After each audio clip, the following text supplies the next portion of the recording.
How were excuses made for imperialism? Rationales for imperialism. AP World History Topic 6.1. What ideologies contributed to the development of imperialism from 1750 to 1900, and how did they do so? To understand how ideologies shaped imperialism from 1750 to 1900, think of ideologies as strong beliefs or ideas that guide actions. Imperialism is when a country expands its power and control over other lands. Nationalism. This intense pride in one's country played a significant role. A prime example is the unification of Germany in the late 19th century.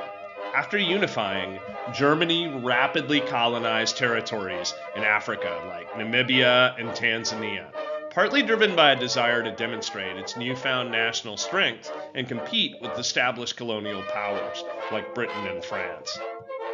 Economic exploitation. The desire for economic gain was a major driving force behind imperialism. The British Empire's control of India serves as a prime example. Britain exploited India's resources and labor to fuel its own industrial growth. The cultivation of cash crops like cotton and tea was prioritized over local needs, leading to economic dependency and hardships for the Indian population. It got worse when Britain used India to produce opium to sell to China through Hong Kong. Strategic rivalry. The competition between European powers also spurred imperialism, even if they did not say it. The scramble for Africa is a clear instance, where countries like Britain, France, Germany, and Belgium rapidly colonized African territories to prevent their rivals from gaining advantages. The Berlin Conference of 1884 to 1885, where European powers divided Africa amongst themselves with little regard for existing African societies, was a direct result of this strategic rivalry. Civilizing Mission. Now we move to ideologies that were used as excuses, also known as the white man's burden. This concept was a key justification for European colonization. Take France's Mission civilisatrice in Africa. They claimed they were bringing civilization to supposedly backward societies. Their actions in regions like West Africa, Senegal, and Southeast Asia, Vietnam, involved imposing their language, culture, and education systems. Social Darwinism. This ideology was based on a misinterpretation of Charles Darwin's theories. European powers like Britain and France used it to justify their empire expansion. For example, the British colonization of India was often justified through social Darwinism. They claimed that their rule was natural and beneficial, as they were supposedly the fitter race, helping to civilize the less advanced. Scientific racism. This was an ideology that used pseudo-scientific methods to classify human beings into different races, with Europeans often placing themselves at the top of these hierarchies.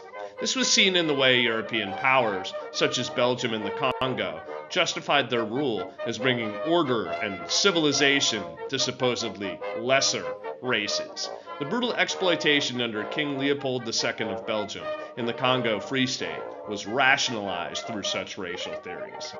Religious conversion. The desire to spread Christianity was a strong motivator for many European imperialists. The Spanish Empire, for instance, focused heavily on converting indigenous peoples in the Americas and the Philippines to Christianity.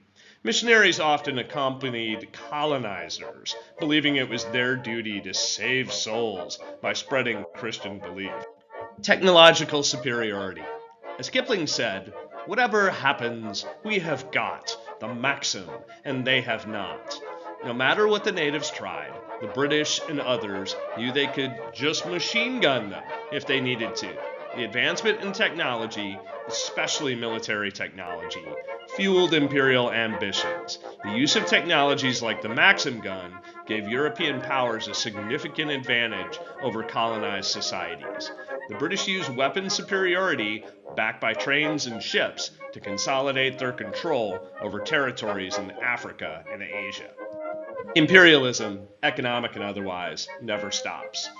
We always must keep our eyes open, or there could be a new imperialism all over again. Let me know in the comments if I've missed any ideologies that powered imperialism in the past or even in the present. History and knowledge are passed on when people connect. If you've learned anything new, share it with folks you know. Like the video if it had value for you, and subscribe to the channel as we move further into history and society, inside and outside the classroom.